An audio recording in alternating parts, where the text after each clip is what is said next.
Some they call it functional alcoholism, but if you know anything about Ben, he's got vision with precision, microphones and a tinkle of derision. You're about to hear what beer can be. It's time for Barley and Me.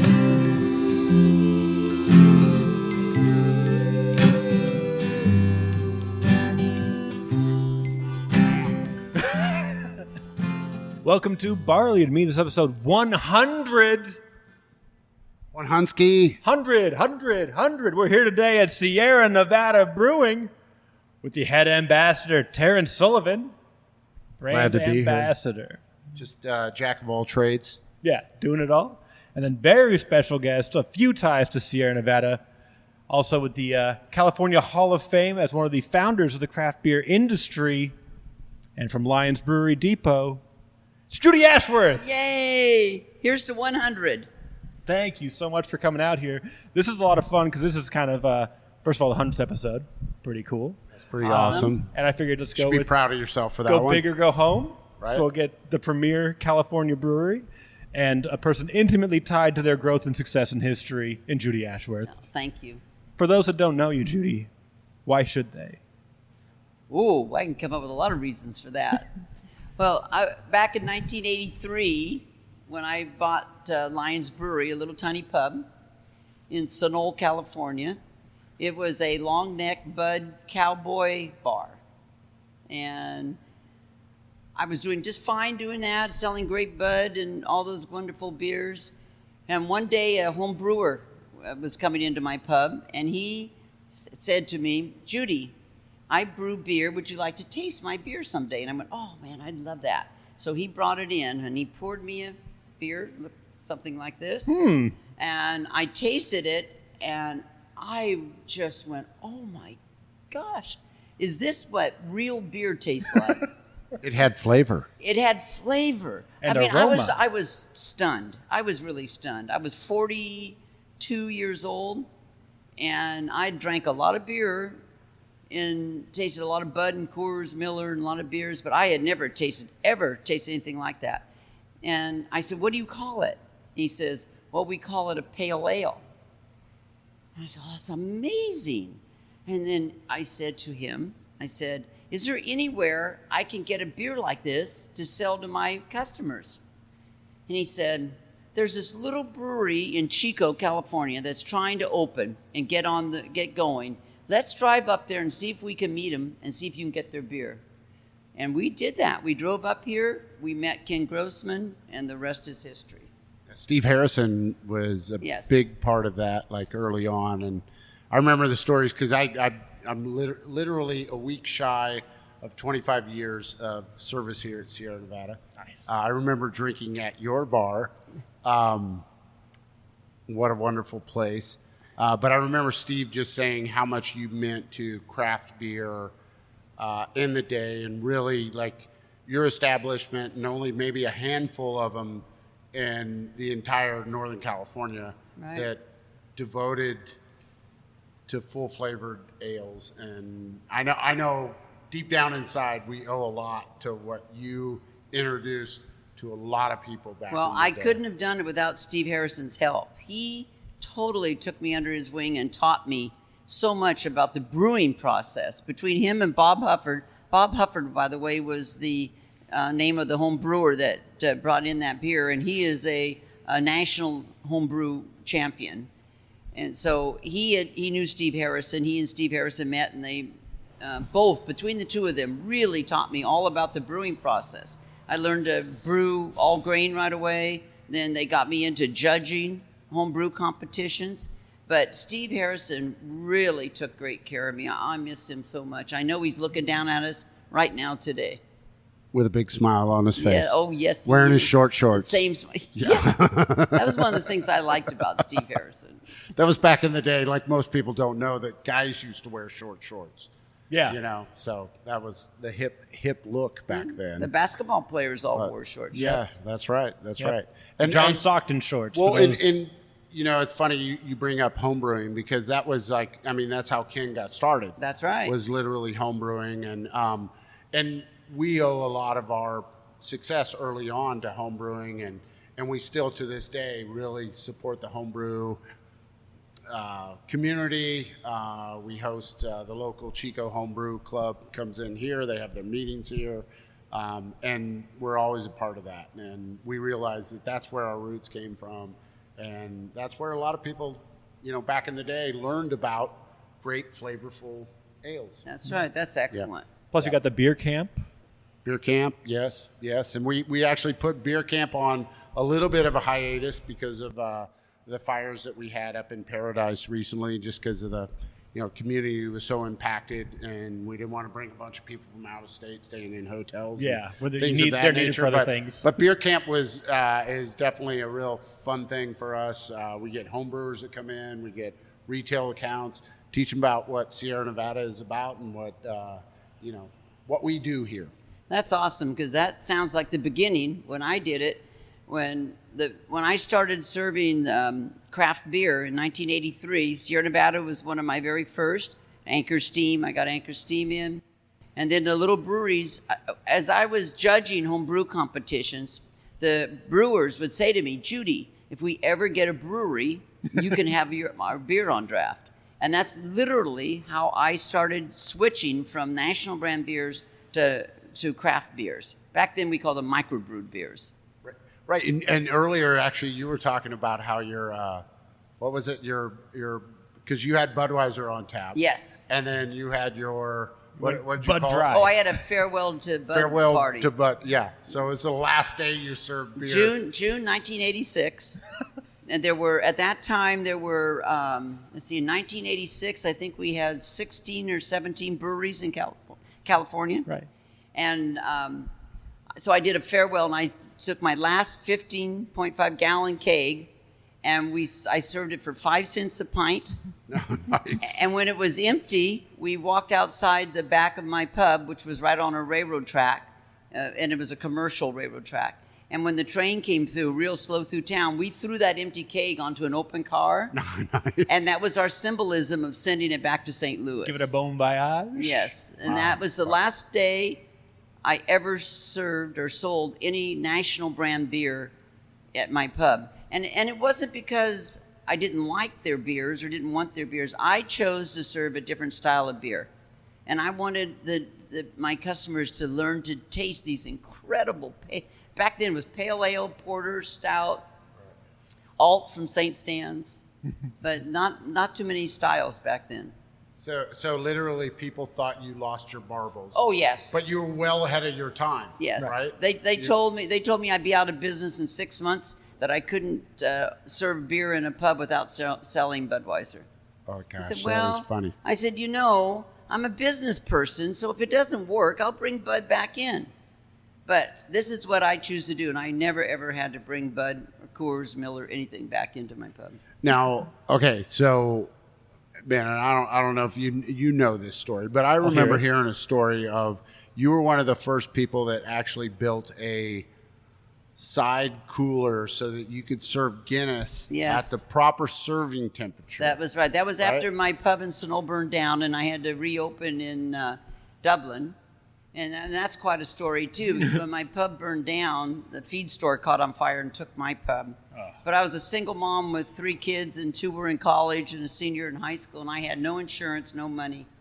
And Ken Grossman and Mark Carpenter from Anchor Brewery got together, and they said, we have got to get Judy back into business because she's the only one out there that's teaching everybody how to drink our beer. We're all too busy brewing beer and repairing all of our brewing, systems and bottling lines. Right. We need to get her back in business. So they got that time there were 21 breweries. This is in December of 1987, and when it burnt down. And in February of 1988, on Valentine's Day, they put on a fundraiser and raised $40,000 for me to reopen. Oh my goodness. Oh my gosh, Right, I never and heard that story. I haven't heard That's that either. awesome. And all the breweries came. They all it was at the Sunol Valley Golf Course. All the breweries came, donated all their beer, and we had a silent auction and a live auction. And they even brought a Grundy and auctioned it off. And they brought all their paraphernalia, T-shirts and signs and all kinds of stuff. And all my musicians came and played, and it was quite an event. It was unbelievable. But I had 1,000 connoisseurs in my club, my beer club, when it burnt down. Oh my goodness! Wow. So, and that is in December of 1987. Yeah, and for a lot of people, like craft beer kicked off in '89, and you're like, no, I kicked Bud out in '86. Yes. Right. Even though like the real revolution was '89, you're like, I'm way ahead of that curve. There was a lot going on before '89. Yeah, exactly. Yeah, there was. Yes, and it was revolutionary. Yes, right. And so was Ken Grossman. So revolutionary. Yeah. What an honor to have met him, and been. It's always such an honor to carry his beer on draft all the time. That is awesome. Yeah. Yeah. You're teaching me a little bit of the history of brewing in California and craft beer. Yes. And they still have that camaraderie. Yeah. All the brewers still have that. 40 years later. Well, so what struck me as something that you just said was all the brewers were well too busy to you didn't go and visit accounts. And, That's exactly right. You did, but you had to sell it in, and it's like those days. I think people like one of the things I like to tell today's generation that is getting into craft beer is it was such a different landscape back then. Oh, yes. Because you couldn't go out and buy a brewery to start a brewery in downtown Sacramento you had to actually build it from scrap material. From dairy equipment. That was, there was no brewing equipment that you could purchase at that small a scale. Like literally this brew house we're sitting in came out of Germany, and this is, literally kind of one of their smaller units. It's a 100-barrel system, 3,000 gallons. They made them a little bit smaller than this, but not much smaller than this. And you couldn't buy them in the U.S. for sure. No. Yeah. No. So everything was handmade and hand done. Yes. And all the way to our retail accounts. Well, when Ken Grossman was hand making his bottling line and everything he was doing, and they were doing the same thing at Anchor Brewery and out at St. Stan's and Santa Cruz, all of them were doing it. Mendocino Brewing Company. I was pretty much doing the same thing at my pub. Right. I was serving Guinness at cellar temperature. My old cowboys would come in and go, "What is that? Why am I drinking warm beer?" And I'd have to explain it all to them. Well, it's kind of like what I say to Ken. Same as you. You were a bartender. You were an electrician. You were a plumber. Definitely a carpenter. plumber. All that stuff. You had to do all that stuff all at the same time. Yeah. Yeah. So I guess we should get to this. So you are kind of springing out of what Sierra Nevada helped bring in, the craft beer movement. How did Sierra Nevada get started and become what it has become now? People like Judy. Certainly literally. A lot of our early growth was definitely word of mouth, and that's how Sierra Nevada grew over the years. It was literally we're in a little small college town. A lot of what we say is a lot of people took our beer away from here. Took it to their friends in LA, took it to their friends in the Bay Area, and introduced them to a new beer, a new flavor. Yeah. And that's literally how it started. And early days, where I say it's like totally different than it is nowadays, is there wasn't a real huge surplus of craft beer drinkers in certain areas. It was like all the big cities. So for us early on at Sierra Nevada, the only way we could actually really grow is to move to different states and move to big cities. Like New York was, eventually when we got to New York, everyone wanted to try this great new craft beer that came out of California. And we had to strategically pick places that we were going to go because you couldn't go to some little small town outside of Fresno and try to sell in Sierra Nevada Pale Ale. It just didn't happen. So that was a lot of our early days of like word of mouth, people asking to serve our beer, and that's how we. It was a teaching thing all the time. I had when they came in, I literally had to teach every single person that came into my pub how to drink it. They had no clue, but in a way that was great because you had a blank project right there. I had the barley, the different barleys on the bar. Oh, so you could like do and a the little hops, taste. and I would literally, if I was serving them a lager, I'd make them taste the 2-row and chew it, and then taste the beer, so they go, oh, that is the same flavor. I do the same thing with crystal malt, with chocolate malt, with black patent. I had it all out there, and I'd make them combine, put the different malts together in their hand, and then eat them, and then now taste this beer, and they go, oh yeah, I'm tasting all the same taste. Right. And they loved it because nobody knew how beer was made. Right. I never Oh, knew yeah. how it was made before. Right. And then once you give them that knowledge, they just love it because then they turn around and they share that with their friends. And I would walk in, I'd be back behind the bar working, and I'd see some big burly construction worker down there having guys taste all these barleys and tasting them, and he was just felt so puffed up with this knowledge he had his of pinky knowing out, it. With his, whatever it yeah, is. well, Yeah, not right. quite, but it was great. So that was literally like Sierra Nevada was all, and same thing, like educational. So we had to go out and really kind of Explain what hops are to people, I'd imagine. Yeah. You had to teach them And- everything. Yeah, and it was a lot of work. Paid off for us, Yeah. obviously. Now we're in a totally different world. Nowadays, we really, like for us as Sierra Nevada, we're kind of old school. We're a lot of times You we're are actually old school. Yeah. we're actually You're the considered old school.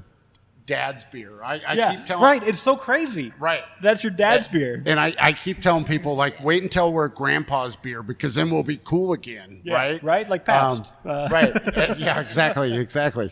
But that we have to reconnect. I mean, one of the things we just found out recently is like one of our new big beers is Hazy Little Thing. Yeah. That's right. Right? Doing great. It's doing fabulous. But what we found is 60% of the people that actually drink hazy have never tried a Sierra Nevada That's right. before in their life. Yes, I That's absolutely their agree. first beer they've tried. And I've given talks at beer conferences and things, and one of the things I talk to the brewers out there is there's always somebody out there to this very day today that has never had a craft beer.